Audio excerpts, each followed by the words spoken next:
Hi all, welcome back. ഇന്നത്തേത് ഭയങ്കര സിമ്പിളായിട്ടുള്ളൊരു ഈവനിങ് സ്നാക്കാണ് കേട്ടോ. മുട്ട വീട്ടിലുണ്ട് എന്നുണ്ടെങ്കിൽ മസാലകളൊന്നും വയറ്റി സമയം കളയാതെ നമുക്ക് നോമ്പ് തുറക്കുന്ന സമയത്തൊക്കെ ഈസി ആയിട്ട് ഉണ്ടാക്കാൻ പറ്റിയിട്ടുള്ള ഒരു കിഡിലൻ ഐറ്റമാണ് എഗ് ലോലിപോപ്പാണ് കേട്ടോ ഇന്ന് നമ്മൾ ഉണ്ടാക്കാൻ പോകുന്നത്.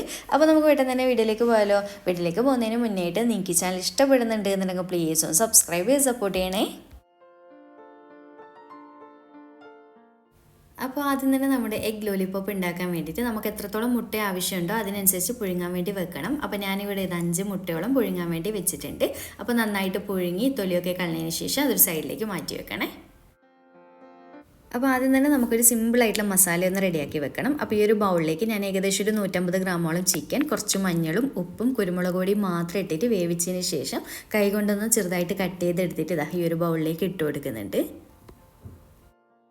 പിന്നെ ഇതിലേക്ക് ഒരു സവാളയുടെ പകുതി സവാള ഇതുപോലെ പൊടിയായിട്ട് കട്ട് ചെയ്തിട്ടാണ് ചേർത്ത് കൊടുക്കുന്നത്. അപ്പോൾ ചെറിയ സൈസ് സവാളയാണെങ്കിൽ ഒരെണ്ണം മൊത്തത്തിലായിട്ട് എടുക്കണേ.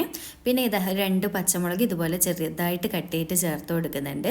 പിന്നെ ഒരു ഏകദേശം 2 ടേബിൾ സ്പൂൺ അങ്ങനെ മല്ലിയിലയും കൂടി ചെറുതായിട്ട് കട്ട് ചെയ്തിട്ട് എല്ലാ ഐറ്റംസും ചെറുതായിട്ട് തന്നെ കട്ട് ചെയ്യാൻ വേണ്ടി പ്രത്യേകം ശ്രദ്ധിക്കണേ. പിന്നെ ഇതിലേക്ക് നമുക്ക് ഉരുളക്കിഴങ്ങാണ് വേണ്ടത്. ഞാനിപ്പോൾ ഓവർ വലുപ്പമില്ലാതെ 3 ഉരുളക്കിഴങ്ങ് കുറച്ച് ഉപ്പും വെള്ളം ഒഴിച്ചിട്ട് മാത്രം വേവിച്ചെടുത്തിട്ടുള്ളതാണ് കേട്ടോ. എന്നിട്ട് നല്ലപോലെ ഉടച്ചെടുത്തിട്ടാണ് ഇതിലേക്ക് ചേർത്ത് കൊടുക്കുന്നത്. ഒട്ടും കട്ടയില്ലാതെ ഉടച്ചെടുക്കാൻ വേണ്ടി പ്രത്യേകം ശ്രദ്ധിക്കുക. അപ്പോൾ വലുപ്പമുള്ള ഉരുളക്കിഴങ്ങൊക്കെ ആണെങ്കിൽ 2 എണ്ണം വരെ എടുത്താൽ മതി. പിന്നെ ഇതിലേക്ക് 3/4 ടേബിൾ സ്പൂൺ സോയ സോസും കൂടി ചേർത്ത് കൊടുക്കുന്നുണ്ട്. അടുത്ത ഇതിലേക്ക് ഒരു 1/4 ടീസ്പൂൺ മഞ്ഞൾപ്പൊടിയും 1/2 ടീസ്പൂൺ മുളക് പൊടിയും 1/4 ടീസ്പൂൺ ഗരം മസാല പൊടിയും അതുപോലെ തന്നെ 1/2 ടീസ്പൂൺ ഒറിഗാനോയും കൂടി ചേർത്ത് കൊടുക്കുന്നുണ്ട്. ഒറിഗാനോ ഉണ്ടെന്നുണ്ടെങ്കിൽ നിർബന്ധമായിട്ടും ചേർക്കുക കേട്ടോ. നല്ലൊരു ഫ്ലേവറാണ് ഈ ഒരു മസാലയ്ക്ക് കൊടുക്കുന്നത്. എല്ലാം കൂടി ചേർത്തിട്ട് കൈകൊണ്ട് എല്ലാം കൂടി ചേർത്തിട്ട് നന്നായിട്ടൊന്നങ്ങ് മിക്സ് ആക്കി കൊടുക്കുക. അപ്പോൾ ഇത്രയേ ഉള്ളൂ, നമ്മുടെ മസാലയുടെ പരിപാടി റെഡിയായി കേട്ടോ. ഭയങ്കര സിമ്പിളല്ലേ ചെയ്യാൻ വേണ്ടിയിട്ട്.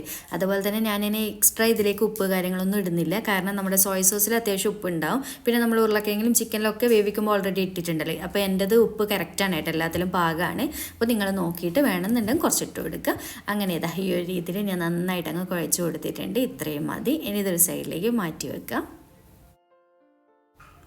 ഇനിയിപ്പോൾ ഇതന്നെ മിക്സിയുടെ ചെറിയ ജാറിലേക്ക് 2 മുട്ട പൊട്ടിച്ച് ഒഴിച്ച് കൊടുത്തിട്ടുണ്ട്. ഇതിലേക്ക് 1 ടേബിൾ സ്പൂൺ കോൺഫ്ലോറും കൂടി ചേർത്ത് കൊടുക്കുന്നുണ്ട്. രണ്ടും കൂടി ചേർത്തിട്ട് നന്നായിട്ടൊന്ന് അടിച്ചെടുത്തിട്ട് കൊണ്ടുവരാം. അതുപോലെ തന്നെ കോൺഫ്ലോർ ഇല്ലാന്നുണ്ടെങ്കിൽ കുഴപ്പമൊന്നുമില്ല കേട്ടോ, പക്ഷേ ഉണ്ടെങ്കിൽ ഒന്നുകൂടി നല്ല ക്രിസ്പിനെസ് ആവും. അപ്പോൾ ഇത് അടിച്ചെടുത്തതിന് ശേഷം ഈ ഒരു ബൗളിലേക്ക് ഒഴിച്ച് കൊടുത്തിട്ടുണ്ട്.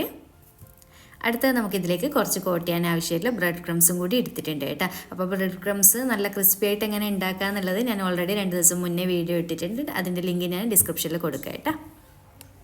ഇനിയിപ്പോൾ ഞാനൊരു ബൗളിലേക്ക് ഏകദേശം 2 ടേബിൾ സ്പൂൺ അങ്ങനെ മൈദ എടുത്തിട്ടുണ്ട് കേട്ടോ. നമുക്കിതൊരു മുട്ടയിലൊന്ന് ഡിപ്പ് ചെയ്തെടുക്കാൻ വേണ്ടിയിട്ടാണ്. കാരണം നമുക്ക് മസാല നന്നായിട്ട് മുട്ടയിൽ പിടിച്ച് നിൽക്കാൻ വേണ്ടിയിട്ട്. പിന്നെ അടുത്തത് ഇതാ നമ്മൾ നേരത്തെ പുഴുങ്ങി വെച്ചിട്ടുള്ള മുട്ടയും എടുത്തിട്ടുണ്ട്. അപ്പോൾ ഇനി നമുക്ക് എന്താ ചെയ്യേണ്ടതെന്ന് വെച്ചാൽ ഈ ഒരു മുട്ട നന്നായിട്ട് മൈദയിൽ നല്ലപോലെ ഒന്ന് ഡിപ്പ് ചെയ്തെടുക്കുക കേട്ടോ. മുട്ട മൊത്തത്തിൽ കവറാകുന്ന രീതിയിൽ മൈദയിലൊന്ന് മുക്കിയെടുക്കുക. അപ്പോൾ ഇങ്ങനെ ചെയ്യുമ്പോൾ മസാല നന്നായിട്ട് ഒരു പിടുത്തം കിട്ടാൻ വേണ്ടിയിട്ടാണ് കേട്ടോ. ഒന്നിക്കിൽ ഇങ്ങനെ മൈദയിലൊന്ന് ഡിപ്പ് ചെയ്തെടുക്കാം, അല്ലെങ്കിൽ മുട്ട ജസ്റ്റ് നമ്മൾ വരയിട്ട് കൊടുക്കൂലേ നമ്മൾ പൊരിക്കുന്ന പോലെ, അതുപോലെ ഒന്ന് അവിടെ ഇവിടെയൊക്കെ വരയിട്ട് കൊടുത്താലും മതി. അപ്പോൾ മൈദ കൊണ്ട് മുട്ടനെ ജസ്റ്റ് ഒന്ന് കവർ ചെയ്ത് കൊടുത്തതിന് ശേഷം നമ്മൾ റെഡിയാക്കി വെച്ചിട്ടുള്ള മസാലയില്ലേ അത് കയ്യിൽ ഇതുപോലെ ഒരു കുഞ്ഞു ബോളാക്കി എടുത്തിട്ട് ജസ്റ്റ് ഒന്ന് പരത്തി കൊടുക്കുന്നുണ്ടെങ്കിൽ അങ്ങനെ ചെയ്യാം, അല്ലെങ്കിൽ മുട്ടനെ കവർ ചെയ്യുന്ന രീതിയിൽ ഒന്ന് ഷേപ്പ് ചെയ്ത് കൊടുക്കുക കേട്ടോ. അപ്പോൾ ഇതുപോലെ പരത്തിയിട്ട് മുട്ട അതിലേക്ക് വെച്ചിട്ട് നന്നായിട്ടൊന്ന് കവർ ചെയ്ത് കൊടുക്കണം. അപ്പോൾ ഒരു സൈഡിൽ എത്തുന്നില്ല എന്നുണ്ടെങ്കിൽ ഇതുപോലെ കുറച്ചുകൂടി മസാല എടുത്തിട്ട് അങ്ങനെ മൊത്തത്തിൽ മുട്ട എങ്ങനെയാണോ നമുക്ക് കവർ ചെയ്യാൻ എത്രത്തോളം വേണോ അതിനനുസരിച്ച് എടുക്കുക കേട്ടോ. പിന്നെ ഓവറായിട്ട് കട്ടിയിൽ അങ്ങനെ കവർ ചെയ്ത് എടുക്കുകയും വേണ്ട, നമ്മൾ തേങ്ങാ മുറിക്കൊക്കെ ചെയ്യുന്ന പോലെ അങ്ങനെ ചെയ്യുകയും വേണ്ട. നോർമൽ ചെറിയൊരു ലെയർ മാത്രമായിട്ട് കവർ ചെയ്താൽ മതിയേ. അപ്പോൾ ഇത്രയുള്ളൂ. ഇതുപോലെ ഞാൻ നന്നായിട്ടൊന്ന് ഷേപ്പ് ചെയ്ത് കൊടുത്തിട്ടുണ്ട്. മുട്ട ഒരു സൈഡിലും ഒഴിഞ്ഞു പോകാത്ത രീതിയിൽ മുട്ട മൊത്തത്തിൽ കവറാകുന്ന രീതിയിൽ ഇങ്ങനെ ചെയ്തെടുക്കുക. അപ്പോൾ ഒരു കാര്യം പറയാൻ വിട്ടുപോയി, നമ്മളിനി ഇതിപ്പോൾ ലോലിപോപ്പ് ആയതുകൊണ്ട് തന്നെ ഇതിന് സ്റ്റിക്കും കൂടിയും വേണമല്ലോ. അപ്പോൾ ഒന്നിക്കലും നിങ്ങൾക്ക് മസാല ഇതുപോലെ കവർ ചെയ്യുന്ന മുന്നേ ആയിട്ട് മുട്ടയിൽ സ്റ്റിക്ക് കുത്തി കൊടുക്കാം. പക്ഷെ ഞാൻ ഫ്രൈ ചെയ്തിട്ടാണ് കേട്ടോ സ്റ്റിക്ക് കുത്തുന്നത്. അപ്പോൾ ഇത്രയുള്ളൂ. ബാക്കിയുള്ളത് മൊത്തത്തിൽ ഈ ഒരു രീതിയിൽ ഞാൻ കവർ ചെയ്തെടുത്തിട്ടുണ്ട്. ഇനിയിപ്പോൾ നോർമൽ നമ്മൾ കട്ട്ലേറ്റൊക്കെ ചെയ്യുന്നത് പോലെ തന്നെ ആദ്യം തന്നെ മുട്ടയുടെ മിക്സിലേക്ക് നന്നായിട്ട് നമ്മുടെ മുട്ടനെ ഒന്ന് ഡിപ്പ് ചെയ്തെടുക്കുന്നുണ്ട് മൊത്തത്തിൽ. അതിനുശേഷം ബ്രെഡ് ക്രംസിൽ നല്ലപോലെ ഒന്ന് കോട്ട് ചെയ്തെടുക്കുക കേട്ടോ. ഇത്രയും പരിപാടിയുള്ളൂ. അപ്പോൾ നിങ്ങൾക്ക് ഡബിൾ കോട്ടിങ് വേണമെന്നുണ്ടെങ്കിൽ അങ്ങനെ ചെയ്യാം. പക്ഷെ ഞാൻ ഒരൊറ്റ കോട്ടിങ് ഇങ്ങനെ ചെയ്യുന്നുള്ളൂ കേട്ടോ. കറക്റ്റായിട്ട് കിട്ടിക്കോളും. കാരണം നമ്മുടെ ബ്രെഡ് ക്രംസ് അത്രയും നല്ല ക്രിസ്പി ആയിട്ടിരിക്കുന്ന ബ്രെഡ് ക്രംസ്, അതുകൊണ്ട് തന്നെ ഒറ്റ കോട്ടിങ് കൊണ്ട് തന്നെ കറക്റ്റായിട്ട് കിട്ടിക്കോളും. അപ്പോൾ ഇതാ ഇത്രയേ ഉള്ളൂ. ഞാൻ മൊത്തത്തിൽ ഇതുപോലെ ബ്രെഡ് ക്രംസൊക്കെ കോട്ട് ചെയ്ത് എടുത്തിട്ടുണ്ട്. നല്ല ഭംഗിയില്ലേ കാണാൻ വേണ്ടിയിട്ട്. ഇനിയിപ്പോൾ സ്റ്റിക്കും കൂടി വരുമ്പോൾ ഇത് അടിപൊളിയായിരിക്കും കേട്ടോ. നമുക്ക് എന്തെങ്കിലും പാർട്ടിയൊക്കെ ഉണ്ടെങ്കിൽ സെർവ് ചെയ്ത് കൊടുക്കാൻ പറ്റിയില്ല ഒരു കിടിലനായിട്ടാണ്. അങ്ങനെ ഇതാ മൊത്തത്തിൽ ചെയ്തെടുത്തതിന് ശേഷം ഞാനിത് എണ്ണ ചൂടാൻ വേണ്ടി വെച്ചിട്ടുണ്ടായിരുന്നു. ചൂടായ എണ്ണയിലേക്ക് നമ്മുടെ ലോലിപോപ്പ് ഇട്ട് കൊടുക്കുക. എന്നിട്ട് ഇതുപോലെ തിരിച്ചും മറിച്ചും ഇട്ട് കൊടുക്കുക കേട്ടോ. ഒരുപാട് സമയം അങ്ങനെ വേവിക്കാനൊന്നുമില്ല. ഒരു മീഡിയം ഫ്ലെയിമിൽ ഇട്ടിട്ട് തന്നെ കുക്ക് ചെയ്തെടുത്താൽ മതി. കാരണം ഉള്ളൊന്നും അങ്ങനെ ഒരുപാട് വേവാനൊന്നും ഇല്ലല്ലോ. അപ്പോൾ ഇതാ തിരിച്ചും മറിച്ചും ഒക്കെ ഇട്ടിട്ട് ഈ ഒരു കളറാകുന്ന സമയത്ത് എണ്ണയിൽ നിന്ന് കോരിയെടുക്കാം. ബാക്കിയുള്ളത് മൊത്തത്തിൽ ഈ ഒരു രീതിയിൽ തന്നെ ചെയ്തെടുക്കട്ടെ. അങ്ങനെ ഇതാ മൊത്തത്തിൽ നമ്മുടെ എഗ് ലോലിപോപ്പ് റെഡി ആയിട്ടുണ്ട്. ഇനിയിപ്പോൾ നമ്മൾ ഇതിലേക്ക് സ്റ്റിക്ക് ഒന്ന് ഇറക്കി വെക്കേണ്ടേ.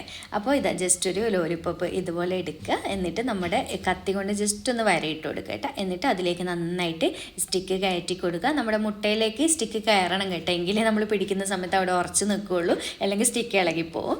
ഒന്നുകിലും ഞാൻ നേരത്തെ പറഞ്ഞ പോലെ മസാല ചെയ്ത ഉടനെ തന്നെ നിങ്ങൾക്ക് ചെയ്യാം. പക്ഷെ അത് ഫ്രൈ ചെയ്യുമ്പോൾ കുറച്ചൊരു ബുദ്ധിമുട്ടായിരിക്കും. ഇതാകുമ്പോൾ ഒന്നുകൂടി ഈസി ആയിട്ട് നിങ്ങൾക്ക് പെട്ടെന്ന് ഫ്രൈ ചെയ്തെടുക്കാനും പറ്റും കേട്ടോ. അപ്പോൾ ഇതുപോലെ മൊത്തത്തിൽ സ്റ്റിക്കൊക്കെ റെഡിയാക്കിയിട്ട് നല്ല ഭംഗിയില്ലേ കാണാൻ. ഒരു വെറൈറ്റി ഒരു സ്നാക്കായിട്ട് ഇഫ്താർ പാർട്ടിയിലൊക്കെ സെർവ് ചെയ്യാൻ പറ്റിയിട്ടുള്ള റൈറ്റാണ് കേട്ടോ.